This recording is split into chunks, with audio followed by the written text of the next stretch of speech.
All right, here we are. We're a couple of days after the 2018 Open has wrapped up, and we're going to talk about something that helps take care of any kind of weak points, or maybe you have pain when you move a certain way. Most of the time in CrossFit, we get stuck thinking about the competitive movements, right? So cleans, snatches, thrusters, burpees, kipping, everything, right? And what happens with that, if you're a decent athlete, we have a tendency to use velocity, all right, to get through weak points or positions that we don't own, all right? If we don't own it, it's gonna come back to bite us in the butt later, okay? Because once you get fatigued, these positions you don't own, you can't use velocity just to get through it without getting injured, okay? Really good athletes are really good at using velocity to get through it, okay? So we wanna slow everything down so that way we can get rid of these compensation patterns, all right? That's kind of a catchword right now. Everyone talks about compensation patterns and what does it mean? Essentially, it's your way, your body's so incredible, it's able to adapt and do things in a way that's not meant to do, and you're able to buffer it for a long time until finally it stops working that way, and now you're symptomatic, you have pain, you have limited range of motion in some way, shape, or form. So another way you can think about this is if you've ever walked into a room and there's a really strong smell in it, all of a sudden that smell starts going away. That's called down regulation.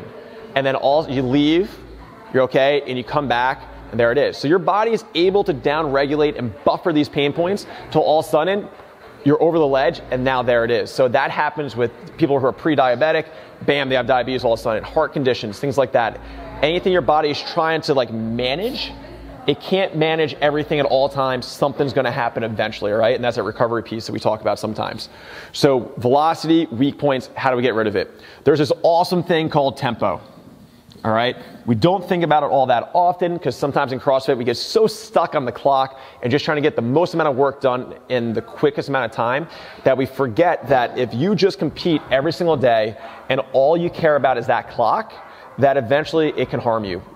If you're a stressed person, if you're chronically under eating, which is the vast majority of people who are doing CrossFit and they're doing in a regular gym and they're doing 5 intense workouts a week, your body can't handle that stimulus. So it's great to slow it down, especially on strength work like a squat or a deadlift. If you think about what's the hardest part of the squat, it's the bottom of the squat. That's the part where you're most at risk to get injured. That's generally the weakest spot for people, and it's also the spot we spend the least amount of time in. So for tempo, we can slow it down and force people to move in ranges that they normally don't. And so that way we can figure out where their weaknesses are, how they're compensating, especially something in a back squat. If we slow someone down, don't allow them to bounce, and then drive up without that bounce, you'll see hips shifting. You'll see weird stuff happen in their feet. You'll see their knees doing different things. And then we're able to kind of work on that, isolate positions that we need to work on so that way we're stronger long-term next year. And we're able to get rid of these compensation patterns that eventually are going to come back and haunt us. That's where you see people who are monster athletes and all of a sudden their back's out and they're like, whoa, whoa. They go to get an MRI, they have multiple herniated discs, maybe they have a bulging disc. It's finally something kind of as the straw that broke with the camel's back because they moved so well with velocity and speed, they got through these positions they didn't own and it finally came back to get them. So we're going to talk more about tempo next week, but start slowing down some of these lifts like squats, deadlifts, even things like push-ups. We see so many people bounce off the ground in push-ups. The bottom of the push-ups, the hardest spot, try to slow it down, pause a ½ inch off the ground. Let's build some real joint integrity. Let's get ourselves a nice foundation so we can build on it and do better next year in the Open. All right, again, if this is something that you have a struggle with, you're trying to figure out a plan to do it, we're doing a ton of tempo work right now on StructureYourStrength.com. The new cycle started this week on Monday. You can check out the link for it in the description below. I'll talk to you guys soon.